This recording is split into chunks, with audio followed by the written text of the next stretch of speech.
भाई, क्या कभी ऊपर आसमान में देखकर ये ख्याल आया है कि रात के अंधेरे में इतना ब्राइट चमकता हुआ ये मून एक्चुअली बना कैसे है? हम रोज इसे देखते हैं, पर इसकी कहानी किसी साइफाई थ्रिलर से बिल्कुल भी कम नहीं है।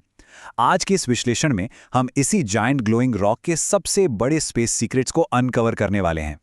तो सबसे पहला सवाल, क्या ये मून हमेशा से अर्थ के पास ऐसी ऑर्बिट कर रहा था, या फिर किसी जायंट स्पेस एक्सीडेंट की वजह से क्रिएट हुआ? सोचो, जरा एक सेकंड के लिए कल्पना करो कि अगर ये मून आज रात कंप्लीटली और सडनली गायब हो जाए तो अर्थ पर कैसा तूफान आएगा। क्या हम सरवाइव भी कर पाएंगे? चलिए इस डीप डाइव की शुरुआत करते हैं हमारे पहले टॉपिक से, जिसे कहते हैं द जायंट इम्पैक्ट थ्योरी। इन सारे मिस्ट्री वाले क्वेश्चंस का आंसर एक मैसिव कॉस्मिक एक्सप्लोजन से शुरू होता है। साइंटिस्ट के अकॉर्डिंग लगभग 4.5 बिलियन ईयर्स पहले अर्ली अर्थ एकदम अकेली थी। फिर अचानक एक मार्स के साइज का प्लैनेट, जिसे हम थिया कहते हैं, अर्थ से आकर पूरी स्पीड में टकराया। बूम!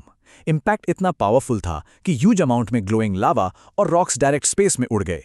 ये सारा डिब्री मिलियंस ऑफ ईयर्स तक अर्थ के अराउंड ऑर्बिट करता रहा, घूमता रहा और स्लोली कंबाइन होकर हमारा मून बन गया। आगे बढ़ते हैं और देखते हैं इनसाइड द लूनार सरफेस। अब यहाँ इंटरेस्टिंग बात देखो, आखिर इस चमकते हुए गोले के अंदर एक्चुअल में है क्या? जब हम अर्थ और मून को कंपेयर करते हैं तो डिफरेंस बहुत ही क्लियर है। अर्थ के पास एक थिक ऑक्सीजन रिच एटमॉस्फेयर है जिसमें हम आराम से सांस ले पाते हैं, पर मून के अंदर मोस्टली सिर्फ डार्क रॉक्स, मिनरल्स और डस्ट भरी हुई है। वहां हवा लिटरली ना के बराबर है। इसकी जगह वहां एक एक्सट्रीमली थिन एक्सोस्फेयर है जिसमें सिर्फ हीलियम और हाइड्रोजन की टाइनी ट्रेसेस मिलते हैं। अब आते हैं इसके अगले हिस्से पर, लाइट एंड लूनर क्रेटर्स। जब हम यहां अर्थ से देखते हैं तो ये इतना ब्राइट और ग्लोइंग क्यों लगता है? ये फैक्ट काफी हैरान करने वाला है दोस्तों, कि मून अपना खुद का कोई लाइट प्रोड्यूस नहीं करता। बिल्कुल जीरो लाइट। वो बेसिकली स्पेस में लटका हुआ एक जायंट मिरर है। सन की लाइट सीधा मून पर हिट करती है और वहां से बाउंस होकर हमारी अर्थ तक आती है, और इसीलिए हमें लगता है कि मून चमक रहा है। और वो जो बड़े बड़े दाग और गड्ढे हमें दिखते हैं ना, एक्चुअली हमारी अर्थ का थिक एटमॉस्फेयर मीटियोराइट्स को सरफेस तक आने से पहले ही हवा में जला देता है। पर क्योंकि मून के पास ऐसी कोई प्रोटेक्टिव शील्ड या थिक एटमॉस्फेयर नहीं है, मिलियंस ऑफ ईयर्स से स्पेस रॉक्स, मीटियोर्स और एस्ट्रॉइड्स सीधे मून की सरफेस पर क्रैश कर रहे हैं, और इन्हीं मैसिव डायरेक्ट हिट्स की वजह से वहां इतने बड़े बड़े क्रेटर्स बन गए हैं।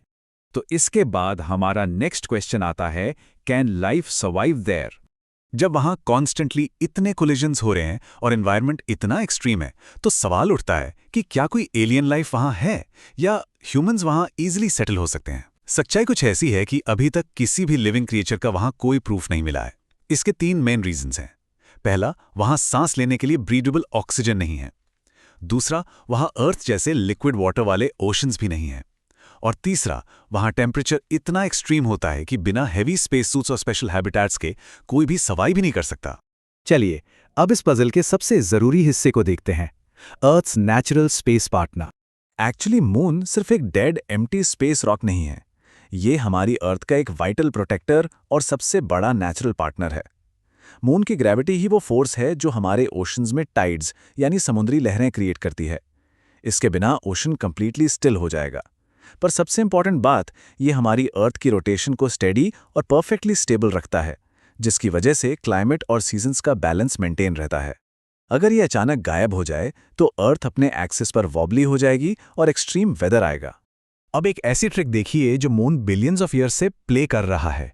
हमें हमेशा मून का सिर्फ एक ही साइड क्यों दिखता है? यही रीजन है जिसे ऑर्बिटल मैकेनिक्स में टाइडल लॉकिंग कहते हैं। इसका सिंपल मतलब यह है कि मून को अपने एक्सिस पर रोटेट करने में एग्जैक्ट उतना ही टाइम लगता है जितना उसे अर्थ का एक चक्कर कंप्लीट करने में लगता है। इस परफेक्ट सिंक्रोनाइजेशन की वजह से हमें हमेशा उसका एक ही चेहरा देखते हैं और दूसरा हिस्सा हमसे हमेशा छुपा रहता है। तो इन सब फैक्ट्स, ग्रेविटी और माइंड ब्लोइंग मिस्ट्रीज को समझने के बाद इस खामोश आसमान और स्टार्स के बीच एक आखिरी थॉट आता है, क्या मून सिर्फ एक ग्लोइंग रॉक है जो रैंडमली स्पेस में घूम रही है, या ये उससे बहुत बहुत ज्यादा डीपली कनेक्टेड कुछ और है? देखा जाए तो ये मून बिलियंस ऑफ ईयर्स से हर रात अर्थ के साथ है। इस इन्फिनिट और अंधेरे स्पेस में ये एक लौता नेचुरल कंपेनियन है, एक कांस्टेंट रिमाइंडर कि हमारा ये यूनिवर्स कितना मिस्टीरियस, परफेक्टली बैलेंस्ड और सच में कंप्लीटली अमेजिंग है। इसीलिए जब भी अगली बार रात के आसमान में मून चमकता हुआ नजर आए तो याद रखिएगा कि इस अकेले चमकते गोले के पीछे कितनी बड़ी और इनक्रेडिबल स्पेस स्टोरी छुपी हुई है। हम आपसे मिलेंगे अगले विश्लेषण में। तब तक के लिए कीप एक्सप्लोरिंग।